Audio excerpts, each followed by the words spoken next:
Tuesday, December 26th, from Tokyo, Japan, there was another big fight to close out the year.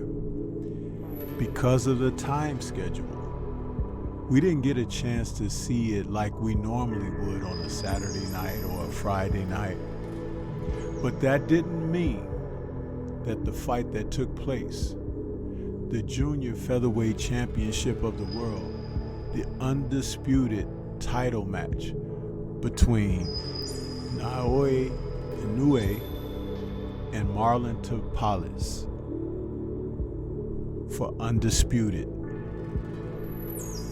didn't mean that this wasn't a great fight. This fight caps off the year with another Undisputed match, but also the way things went down, it turned out to be great. Let's talk about the last big fight of the year.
How much have you craved great boxing and have the sport just totally delivered to you on a consistent basis, as in this year of 2023? Well, once again, we have the Undisputed title matchup for the Junior Featherweight Championship. Monster Inouie taking on Marlon Tapales. And this fight was broadcast roughly 4:35 in the morning. And for those who are able to stay up or get up early to check out the proceedings, they were entertaining.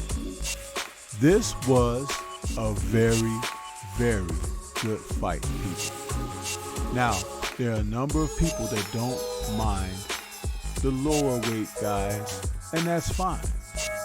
But Monster Inouie, who was a former bantamweight and had moved up to junior featherweight, has a knack and reputation for leaving bodies in his wake. And after this fight, his record now is 21-0 with 19 KOs. But how he came about this is what's important. This fight was competitive from the start. I noticed right off the bat that Inouie had a certain amount of respect for Tapales. It showed in how he attacked, which is usually his MO, to be with reckless abandon, wading in on guys and launching his power shots. However, Tapales was able to counter, being a fighter who basically is not very defensive responsible, but he was in this fight. And the orthodox Inouie had to figure things out. One of the things he had to figure out was the footwork in the battle. They were crossing their feet up quite a bit in this fight. And it wasn't about no one understanding where their lead foot needed to be, but it was a battle over it because of Tapales' defensive posture. He was very careful as to not to let Monster's vaunted right hand to come straight down the pipe on his southpaw position. And being as defensive as he was, Inouie was challenged to try to throw certain shots to get him to open up. What I was able to notice about this as well is that being a defensive fighter, a marked defensive fighter, Monster's previous opponent, who happened to be Stephen Fulton, and he fought him back in July, and he was able to get to Fulton, who was one of boxing's better defenders.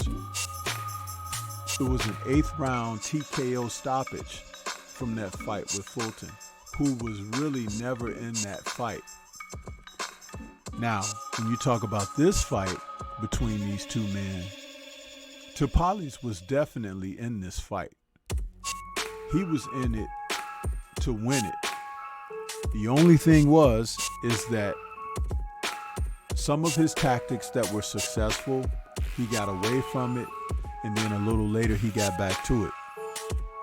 He was throwing great punches on the inside of Inouie's winging shots. Now, Tapales is usually a winger himself.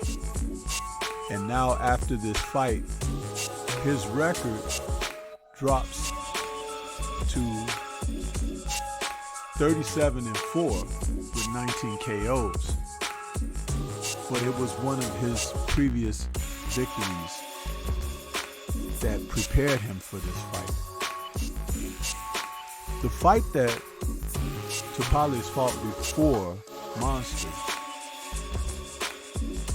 was earlier this year, April, where he took on MJ, who's Murjan Akmadalia, the little pint-sized warrior that was as tough as nails, strong as a fire plug. Tapales was able to gain a split decision victory over Murjan.